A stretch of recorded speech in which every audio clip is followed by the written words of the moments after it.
Ever wondered how EVs get from A to B? Is it essentially the same as an internal combustion car but wired up to a giant battery? Or is there some altogether more subtle trickery effort? Join us today as we pop the trunk and ask how exactly do electric engines work. Surprisingly, the operating principle behind most modern electric vehicles predates the internal combustion engine by a number of decades. In 1834, a Dutch professor named Siebrande Stranding of Groningen, Netherlands, built his own small electric vehicle. The catch being, its battery was non-rechargeable. Internal combustion engines work on the principle that fuel and air, when compressed and ignited, cause a tiny explosion. That's the combustion part. This explosive force pushes a piston. That piston's linear motion in concert with a team of fellow pistons transform into rotary motion via a mechanical crankshaft. This in turn spins your wheels along the highway. Conversely, the fundamental principle that drives electric cars is magnetism. Everybody knows how opposing poles on a magnet attract and how a like poles repels each other. So let's imagine an experiment using two magnets, one fixed, the other mounted on a nearby rotating shaft. If the two poles nearest to each other on both magnets share the same polarity, says north to north, the magnet on shaft will be repelled because it attached to a shaft. The shaft will turn. That is until the south pole on the shaft magnet is aligned with the north pole on the fixed magnet, whereupon the shaft will again be still. In our imaginary experiment, we have made the shaft turn, a half rotation.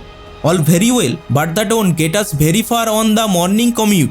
Here's where electromagnetism enters the chart. In a fixed or permanent magnet like the kind you have on your fridge at home, those magnet poles are rigid and never change. North is always north, south is always south. On an electromagnet, however, which is essentially a core of metal coiled in electric wires, this magnetic polarity can be reversed. Imagine one of our experimental magnets is now an electromagnet. If the south pole quickly flips over to north, the fixed magnet will yet again repel the moving magnet, rotating our shaft another half spin. That's a whole spin now. We are slowly getting there. For a basic illustration of how this polarity reversal works, imagine a very simple circuit involving a battery and a light bulb. Electrons flow in one direction from the battery through the wires to the light bulb and back again to the battery. If we remove our battery from the circuit, flip it 180 degrees, then replace it in the circuit, those electrons will still flowing around the circuit, just in the opposite direction.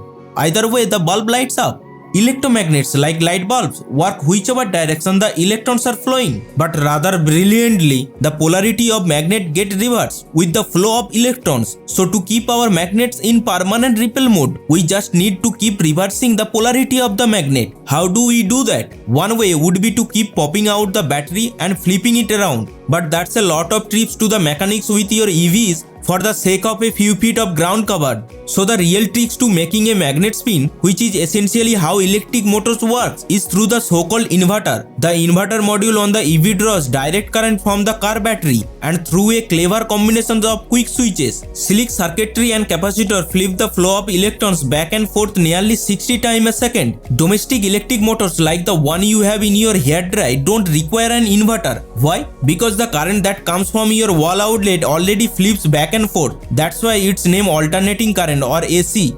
Batteries of any type can only ever produce DC or direct current. So spinning magnets driven by alternating current passing through coils of wire is essentially what drives electric cars. Electric powertrains have a number of advantages over the internal combustion engine. For starters, the motion produced by the motor is already rotary in nature. Dirty pistons on an ICE require a complicated breakable crankshaft just in order to turn their linear motion into a rotary movement. So EVs are less likely to fail or require expensive time-consuming maintenance. Here's another clever thing about that inverter. By adjusting the frequency and amplitude of its newly created AC current, the vehicle's speed and torque can be finally calibrated by its driver. There's no such fine control built into a explosive hot internal combustion engine, which is why expensive and accident-prone additions like gearboxes are a tiresome necessity. Another nifty details about any EV's powertrain is when the sharp-mounted magnets or rotor in engineering parlance is itself spun, it generates electricity. This reversal very handily recharges the car battery. How can the rotor be turned, you ask? With any hefty source of kinetics energy, like say a braking automobile, which is handy. This is, to be clear, a very simple overview. There's different type of electric motor and refinements to the design are happening all the time, not least at one particular Californian car company named for the 19th century genius who discovered the magic of alternating current by himself, Nikola Tesla. What do you think? Will your next vehicle be an EV? Let us know in the comment and don't forget to subscribe for more flipping electrifying tech content.